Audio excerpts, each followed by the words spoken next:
Baik, assalamualaikum warahmatullahi wabarakatuh. Perkenalkan, nama saya Rizal Jamahendra, NIM 2520103. Baik, di sini saya akan menjelaskan mengenai materi UAS saya yang pada materi UAS kali ini yaitu dengan mata kuliah jaringan nirkabel. Baik, yang pertama itu saya akan menjelaskan mengenai pengertian WLAN. Nah, yang pertama itu WLAN. Pengertian WLAN itu merupakan salah satu jaringan lokal yang berjenis nirkabel. Jadi jaringan ini berjenis nirkabel dan batas jangkauannya pun juga terbatas di area yang lebih kecil gitu. Jadi biasanya jaringan yang satu ini bisa ditemukan dengan mudah di beberapa tempat seperti di rumah, kantor dan lain sebagainya gitu. Kemudian ada jaringan WLAN ini dia memanfaatkan gelombang elektromagnetik ini bisa dikatakan seperti dia bisa memancarkan gelombang-gelombang pada radius tertentu, misalkan dari radius 1 kemudian ke radius 2, ke radius 3, seperti dari tempat kita jarak-jarak 1 meter, 2 meter dan 3 meter gitu. Jadi ada beberapa gelombang elektromagnetik pada radiusnya tertentu yang mampu dia sebarkan gitu. Nah, untuk biaya pemasangannya pada WLAN ini dia termasuk lebih murah dibandingkan seperti yang lainnya seperti WPAN dan lainnya gitu. Nah, di WLAN ini seperti biayanya murah, peralatannya juga sangat murah gitu.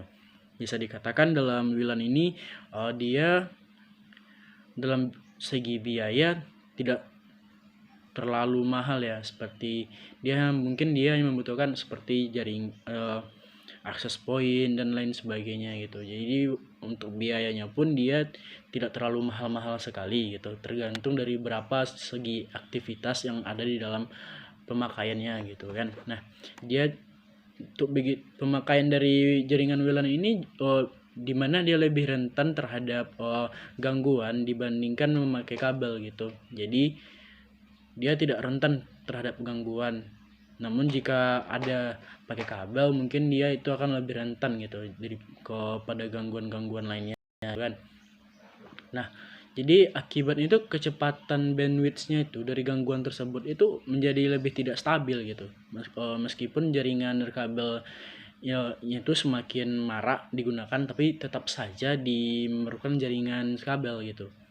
Jadi walaupun dia tidak pakai kabel tapi yang penting itu untuk otomatisasi dalam pemakaiannya juga harus memerlukan kabel agar lebih kecepatan itu mungkin lebih mampu mengimbang yang ada gitu dalam pemakaiannya. Jadi kabel tersebut digunakan untuk membangun sistem jaringan sebesar WAN itu dan GAN Global Area Network. Jadi global area apa saja yang nanti dapat mencakup dari seginya gitu. Nah, itu adalah contoh pengertian dari WLAN tersebut dan beberapa definisi-definisi yang ada di dalam sebuah WLAN gitu kan. Nah, untuk kemudian di sini saya juga bisa mungkin menjabarkan sedikit penjabaran mengenai keuntungan dari pemakaian WLAN ini, yang mana banyak yang lebih memilih WLAN pemakaiannya dalam beberapa saat ini. Kenapa? Penyebab itu yaitu karena memiliki keuntungan dan kemudahan ketika menggunakannya gitu. Jadi tidak terlalu ribet. Seperti kita berdiri di sini jarak-jarak 1 meter, kita tidak usah menggunakan kabel, mungkin jarak-jarak 3 meter atau yang lebih jauh bisa mungkin menggunakan jarak-jarak 5 meter jangkauannya. Kita tidak usah menggunakan kabel gitu. Karena apa? Karena dia pada saat itu memang sudah efisien gitu. Jadi tidak harus tergantung pada berapa jaraknya gitu.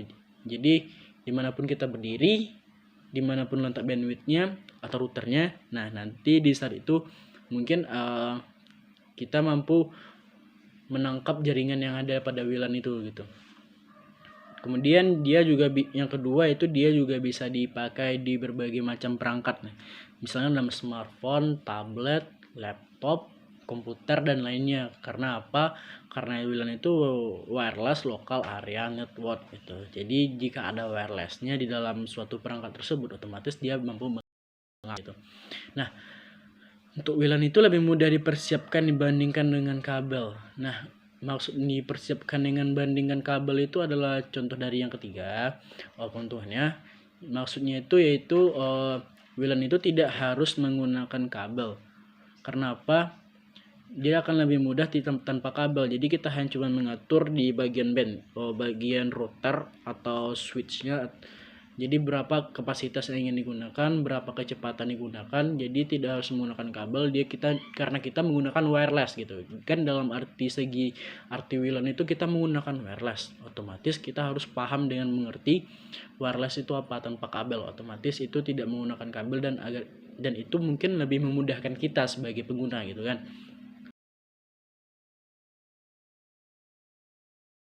Yang kelima itu keuntungan itu mudah diakses di mana saja gitu. Nah, mudah diakses di mana saja ini mungkin selama areanya masih menerima internet gitu. Jadi selama akses internet ada di daerah tersebut, dimanapun itu berada, mungkin WLAN ini bisa diakses di mana saja. Namun jika tidak ada, mungkin itu kan juga menyulitkan seseorang ataupun pengguna dari WLAN ini dalam pengaksesan jaringan internet tersebut gitu. Nah, kemudian ada yang keenam juga, itu keuntungan dari pemakaian WLAN ini juga tidak terlalu rumit gitu. Ibaratnya semua orang bisa memakainya. Jadi ibaratnya yang keenam itu keuntungan itu compatible, bisa dipakai di mana saja, menguntungkan dan aksesnya pun lumayan untuk pemakaian yang orang-orang biasa atau orang tertentu gitu. Jadi tidak harus orang tertentu juga gitu. Ibaratnya sebagai siapapun yang pemakai dari WLAN itu, ya itu mereka berhak mengakses apa saja gitu, di mana saja gitu. Itu merupakan keuntungannya. Nah, untuk penjelasan pertama mengenai WLAN dan keuntungannya telah saya jabarkan di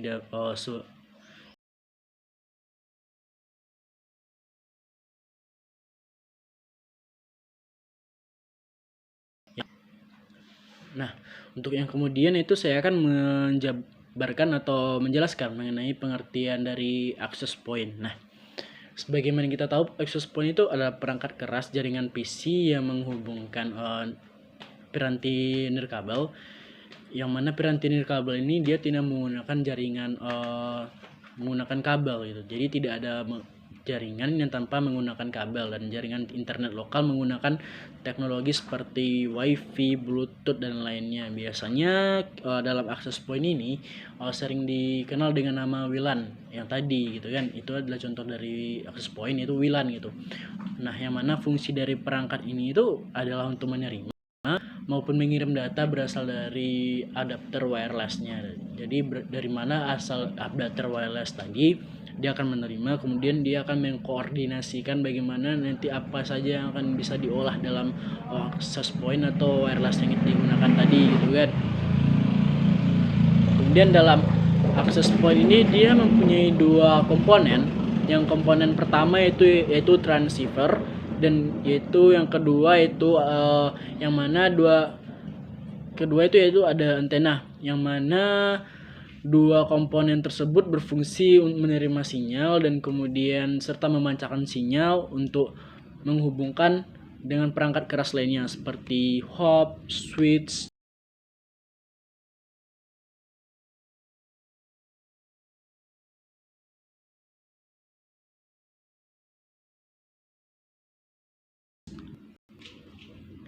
agar nanti bisa memancarkan sinyal gitu. Nah, segala produk perangkat keras yang memiliki kelebihan termasuk access point itu ya akan kita dapat jika menggunakan access point, seperti sinyal WiFi yang dipancarkan lumayan luas, yaitu menjangkau semua ruangan, bahkan jika terhalang tembok atau sekat antar ruangan gitu. Nah, kemudian setelah menjelaskan dari pengertian access point, mungkin juga ada fungsi dari access point itu sendiri ya gitu. Nah, dari segi pengguna access point itu memang memiliki banyak fungsi. Tetapi fungsi utama itu menerima atau menolak perangkat yang akan terhubung pada jaringan lokal yang sama gitu. Nah, mungkin bisa kita jabarkan beberapa fungsi dari access point. Yang pertama itu memiliki peranan yang lebih penting sebagai hub daripada access point tersebut, yang mana berfungsi untuk mengkoneksikan antara kabel yang menggunakan nirkabel atau wireless dengan jaringan internet lokal yang tersedia gitu. Kemudian jangkauan akses point juga tergantung kekuatan sinyalnya. Itu yang kedua dari fungsinya, yang mana jikapun sinyal kuat, maka jangkauan akses point itu tersebut akan luas. Namun jika sebaliknya, jika jangkauan sinyal tidak kuat, maka jangkauan dari akses point tersebut juga tentu akan terhambat ataupun sedikit ke belakang gitu. Nah, kemudian ada yang ketiga, access point itu juga berperan sebagai DHCP atau Dynamic Host Configuration Protocol. Maksudnya di sini yaitu secara otomatis perangkat access point bisa memberikan IP address untuk sebuah perangkat yang terhubung gitu ya. Itu maksud dari Dynamic Host Configuration Protocol. Kemudian ada yang keempat, fungsi lain dari access point itu berfungsi untuk mengatur jumlah akses. Maksud dari jumlah akses itu ya berdasarkan MAC address device oleh pengguna. Jadi tergantung berapa apa dari MAC address device dari pengguna tersebut gitu kan. Nah, kemudian yang kelima, terakhir yaitu dari access point itu dapat memasang fitur keamanan WPA atau Wi-Fi Protect Access seperti web atau wired equivalent. Maksudnya dari ini yaitu keduanya ya pengaman jaringan wireless web sendiri untuk pengaman jaringan dengan cara autentifikasi atau percocokan pada sandi yang diberikan klien pada access point gitu. Kemudian web berfungsi sebagai pengamanan tambahan dengan description harus dilengkapi web gitu. Ibaratnya dari itu adalah fungsinya, namun pada access point juga mungkin mempunyai cara kerjanya tersendiri gitu. Nah, seperti yang telah dijabarkan sebelumnya. Nah, di sini seperti yang mungkin kita mengetahui ya, access point itu merupakan perangkat keras pada jaringan komputer atau PC yang disambungkan kepada perangkat lain untuk mengakses jaringan internet. Nah, namun pada umumnya sebenarnya jika menyambungkan perangkat seperti smartphone ataupun laptop pada jaringan komputer atau laptop tersebut akan muncul permintaan memasukkan kata sandi atau password. Nah, di sini bisa juga disebut dengan autentifikasi gitu. Nah, lalu setelah kata sandi dimasukkan, mungkin pada password tersebut, access point akan otomatis mengatur agar perangkat kita bisa terhubung ke internet gitu dengan cara mencocokkan kata sandi WiFi yang telah kita masukkan ke access point. Jadi sebelum kita mengakses jaringan WiFi tersebut, kita mungkin memasukkan terlebih dahulu jaringan access point yang kita gunakan gitu, seperti kita masukkan sandinya dulu, sandi, password, nama ataupun sebagainya. Nah, jika nanti sudah terdaftar pada access point, nah kita nanti bisa memasukkan WiFi-nya dengan nama sandi kita apa gitu dan nama WiFi kita apa gitu. Ya, baik, itu seperti itu untuk cara kerja access point. Namun jika kata sandinya yang kita masukkan benar, maka perangkat otomatis akan terkoneksi dengan internet gitu.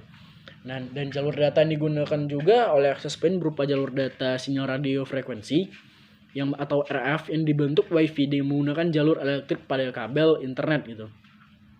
Nah, untuk kemudian mungkin itu adalah dari cara kerjanya seperti itu. Mungkin di sini juga saya bisa jabarkan ya, melalui tipe-tipenya gitu kan. Yang pertama ada repeater mode.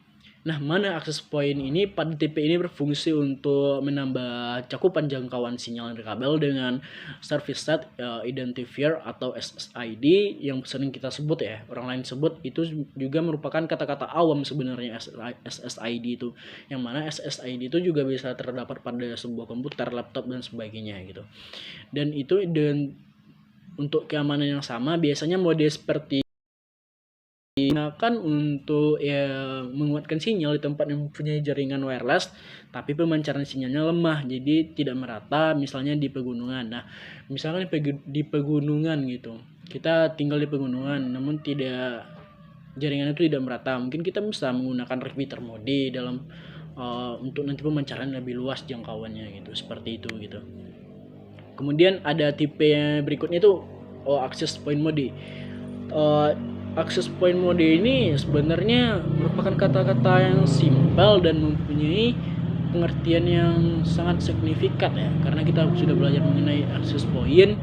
Kemudian tipe ini merupakan perangkat yang bisa digunakan untuk menyambungkan jaringan kabel dan kabel gitu. Nah, sistem kerja access point ini hampir sama seperti switch dan biasanya terletak di balik router, dan access point tipe ini akan sering kita temui di tempat yang menyediakan jaringan kabel gitu. Jadi jika ada jaringan nirkabel, otomatis access point mode ini kita bisa temukan di mana-mana gitu kan. Kemudian ada client mode. Client mode itu tipe ini dapat kita temui pada perangkat elektronik yang mempunyai port Ethernet, misalnya PC, laptop dan sebagainya gitu. Nah, kemudian ada wireless router mode, yang mana lalu sebagai wireless router mode ini, access point pada tipe ini mempunyai kemampuan untuk membagikan suatu koneksi internet dengan beberapa client sekaligus. Nah, dalam mode wireless router ini hanya ada satu port wide area network atau WAN yang dapat mensupport beberapa jenis koneksi. Jadi tidak semua koneksi itu mampu dia support, namun hanya beberapa koneksi yang dapat dia support untuk beberapa jenis koneksi yang ada gitu. Dan kelima itu terakhir itu bridge mode. Nah, bridge mode, pengertian bridge yang kita tahu itu terakhir ada akses tipe bridge mode ini yang mempunyai cara kerja dengan membuat jaringan individu atau mandiri melalui satu internet, dua gugup gitu. Nah, alat ini juga berfungsi memanfaatkan jaringan nirkabel, kemudian menyebarkannya menggunakan SSID gitu.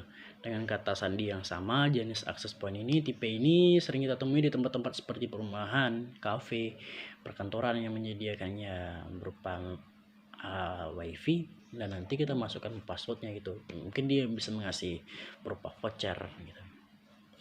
Kemudian yang ketiga yaitu materi untuk yang saya akan jabarkan atau saya jelaskan itu mengenai SSID. Nah, sebelumnya saya juga telah membahas mengenai SSID ini gitu kan. Nah, sebenarnya SSID ini ya penyimpanan sebenarnya. Penyimpanan yang juga memiliki komponen yang penting agar mekanisme kerja alatnya berjalan mulus.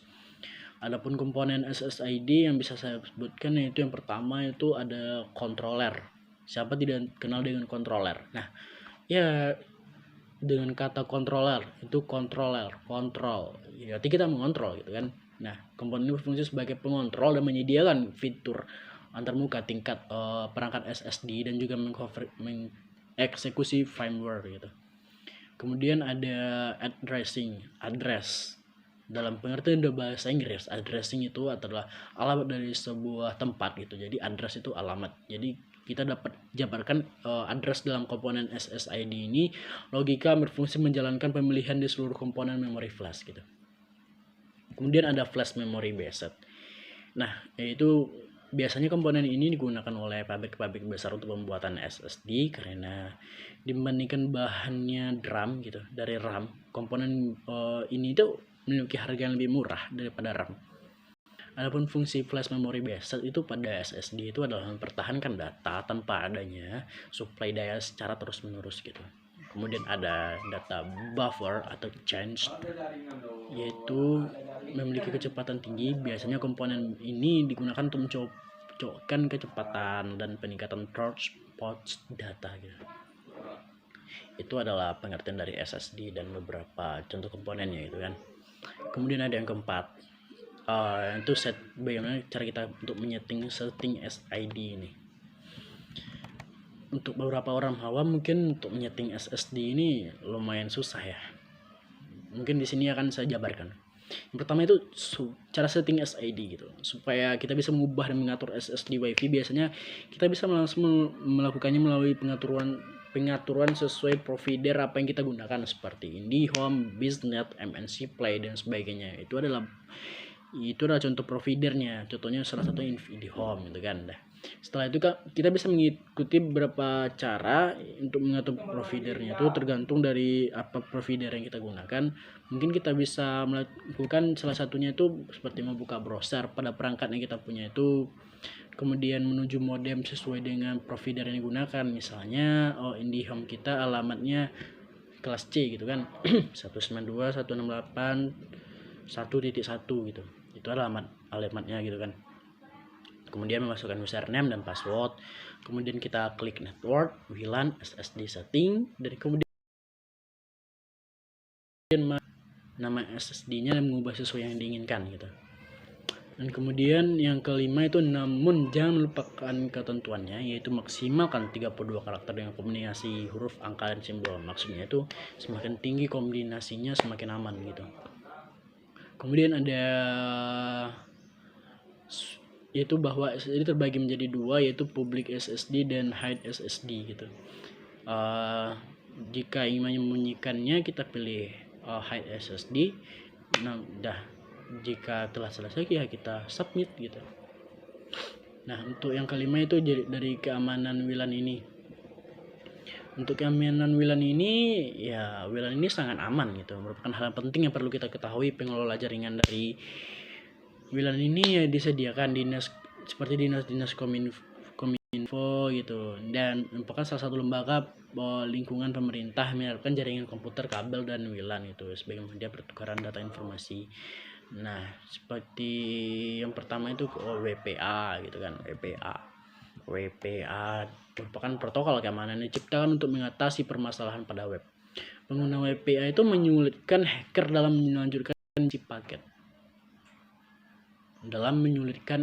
dalam melakukan injeksi paket gitu. Seperti terhadap jaringan yang menggunakan WPA atau WPA2 menjadi jauh lebih sulit dilakukan gitu. Bisa dilakukan dengan dua modus, yang itu personal menggunakan BSK, Bridge Key. Berarti key itu kata kunci, jadi kita mengunci apa yang ada di dalamnya.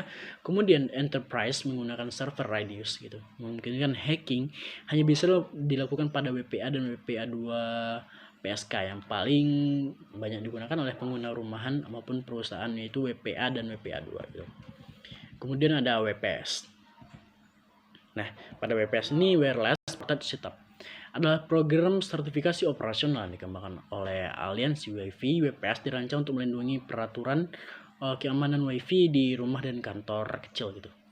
Untuk WPS ini juga berguna untuk sebagai pemilik jaringan WLAN mengalami lupa password. Hanya dengan menekan tombol WPS, maka pemilik jaringan tersebut ya otomatis bisa mendapatkan berupa autentifikasi WPA PSK dan WPS PSK, dan memiliki transkrip PTK tekip jaringan WLAN pada smartphone tidak bisa diserang, agar nanti smartphone kita tidak bisa diserang gitu kan.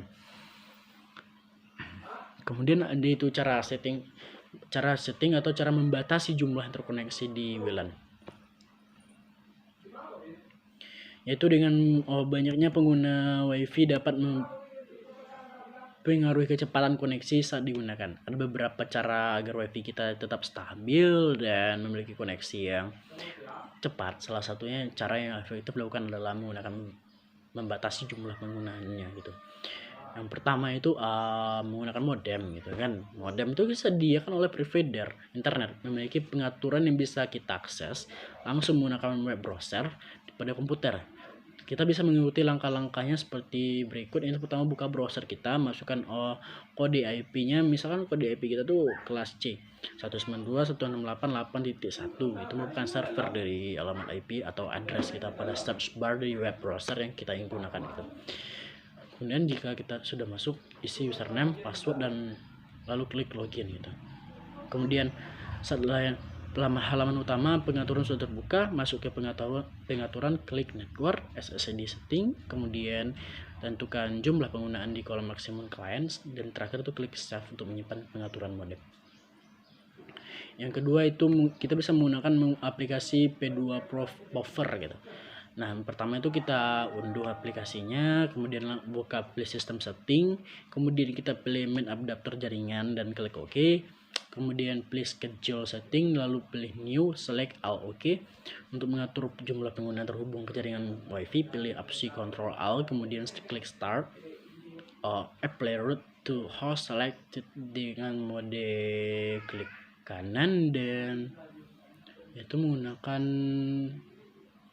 satu bagian gitu.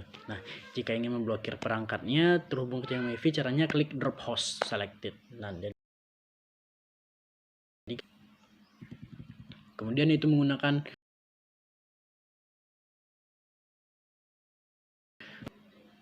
yang kita tahu aplikasi Netcard itu ya memotong jaringan tanpa harus mengandalkan orang lain. Jadi aplikasi tersebut bisa kita gunakan sendiri gitu. Yang terakhir itu menggunakan net limiter. Yaitu net limiter kita juga bisa membatasinya, yaitu dengan cara unduh aplikasinya, klik bagian downloadnya, kemudian membatasi jumlah terhubung jaringan ke limitnya, tap value dengan angka yang diinginkan jumlah pengguna. Jadi di situ kita gunakan, kita atur gitu. Jika sudah, kita klik save dan untuk menyimpan perubahan. Dan yang terakhir itu penjelasan yang saya jelaskan itu mengenai fitur bandwidth, manajemen pada router, dan password rumitnya. Ya, seperti yang kita tahu, ya monitor status koneksi dan pengguna bandwidth itu ya dari router dengan detail logs gitu. Cara ini sangat umum dan sederhana dengan langkah-langkah yang seperti berikut. Mungkin saya bisa jelaskan ya gitu kan. Yang pertama, buka browser dan ketik di sana itu area pencarian 192.168.0.1. Mungkin di komputer kita bisa kita klik on network and setting, kemudian klik IP address. Di sana ada DHCP atau non DHCP. Mungkin kalau di sana mungkin bisa Optane atau DHCP juga. Nah di sana kita bisa ini 192.168.0.1 atau 8.1 itu adalah IP address kelas C gitu. Kemudian kita masukkan nama pengguna dan kata sandi yang kita miliki, misalnya nama pengguna, kata sandi, admin. Nah, mungkin dengan nama pengguna yang lebih rumit di sini saya jelaskan seperti nama saya Rizil Jamahendra 111111@gmail.com.host.net gitu. Itu namanya. Jadi mungkin passwordnya bisa rizil.jamahendra@google.com 123 garis miring koma titik spasi huruf besar A dan lainnya. Itu adalah password rumitnya. Kemudian jika sudah, kita bisa masuk ke pengaturan modem dan pilih opsi LAN. Dan untuk pilih opsi DHCP servernya, ubah IP pool sesuai keinginan, misalnya 10 dan selalu 100 kali gitu. Dan kemudian ada pengaturan password rumitnya. Pastikan kita terhubung ke router access point terlebih dahulu. Kita bisa gunakan kabelan atau wifi gitu. Kemudian lalu buka browser kita pada kolom alamat, ketikkan alamat IP default dari router, klik netar. Kemudian login menggunakan username dan kata sandi, klik masuk, pilih wireless. Kemudian kita klik lagi wireless security dan klik WPA atau WPA2 personal untuk menambahkan kata sandi yang rumit, lalu save. Selanjutnya klik opsi klik here, lalu klik reboot dan klik OK untuk pengakhirinya. Dan untuk yang terakhir yaitu bagaimana kita memblokir website dan user. Di sini saya lumayan antusias untuk menjelaskannya bagaimana gitu kan. Akhirnya itu dari Google Chrome bisa kita lakukan sebenarnya.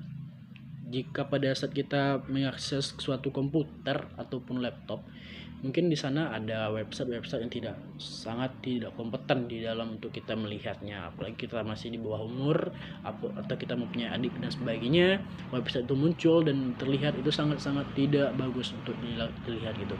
Jadi kita bisa memblokirnya dengan beberapa cara.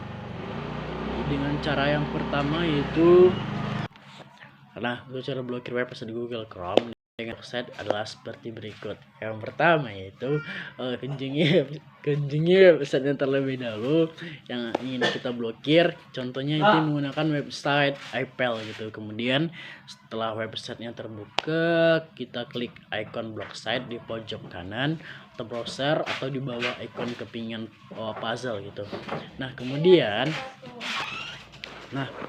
setelah kita website terbuka, mungkin kita bisa masuk ke klik icon block site di pojok kanan atau browser yang atau di bawah icon kepingan puzzle. Di sana ada kepingan puzzle. Nah, kita klik pojok di icon kepingan puzzle tersebut. Kemudian yang ketiga itu akan muncul pop-up-nya tempat kita bisa mengklik box site-nya tersebut. Ini akan membatasi akses ke website tersebut. Dan yang terakhir mungkin kita bisa ditambahkan ke blocklist blok site apa yang akan menampilkan halaman utama yang nanti akan kita blokir itu. Nah, jadi setiap blokir website dan user itu tergantung dari kita. Website apa yang akan kita blokir nantinya, user apa yang akan kita batasi nantinya. Jadi setiap pengaturan dalam blokir website dan user itu memiliki perbedaan tersendirinya. Tergantung bagaimana kita mengatur dan merancang dari setiap pengaturan yang ada pada baik itu smartphone, laptop, tablet, komputer dan lain yang nantinya akan